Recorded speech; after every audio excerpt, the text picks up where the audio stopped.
Nagpaalala ang NBI na mag-ingat sa paghahanap ng concert tickets online. Nasa 100 fans kasi ni Taylor Swift ang na-scam ng isang nagpakilalang ticket seller sa The Eras Tour. May report si Ian Cruz.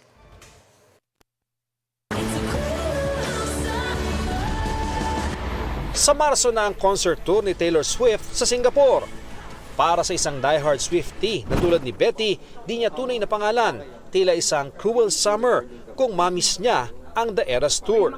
Hindi siya nakakuha ng ticket nang mas sold out agad ito sa official sellers noong Hulyo. Naghanap siya ng ticket online at itinuro ng isang kakilala sa lalaking may access daw sa ticket ng Eras Tour sa Singapore. Pumayag siya na makipag-meet up, nagpakita siya ng ID. Naka-video call ko siya several times to confirm na siya yung tao na pinapakita niya dun sa ID niya. Akala ni Betty, Mr. Perfectly Fine ang lalaki. Nagtanong din ako sa mga kakilala ko kung successful naman yung mga previous transactions nila. May mga social media influencers at saka celebrities siyang napagbentahan ng ticket.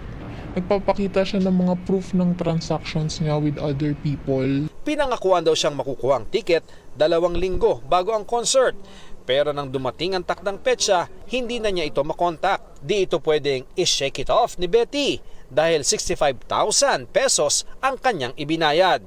Kaya nagreklamo siya sa NBI. Sabi ng NBI Cybercrime Division, nasa 100 ang umano'y na biktima ng ticket seller. Kabilang dyan ang sparkle artist na si Sofia Pablo. Paalala ng NBI para iwas scam, sa lehitimong ticket office lang bumili ng concert tickets. Ingat po tayo na hindi dahil po may nag-vouch, ibig sabihin totoong tao na po. Dahil nagpadala sila ng ID, ibig sabihin sila talaga yon. Kaya sinabi ni Taylor Swift sa isa niyang kanta na sometimes giving up is the strong thing, never say die pa rin daw si Betty. May bago raw siyang kausap pero mas maingat na siya. Kaliwaan, pagka nakapasok na sa venue saka magbabayad. Ang online marketplace sa Singapore na Carousel, inanunsyong tatanggalin na ang lahat ng listing ng mga nagbebenta ng Taylor Swift tickets dahil sa pagdami raw ng insidente ng scam. Ian Cruz nagbabalita para sa GMA Integrated News. Huwag magpahuli sa mga balitang dapat ninyong malaman. Mag-subscribe sa GMA Integrated News sa YouTube.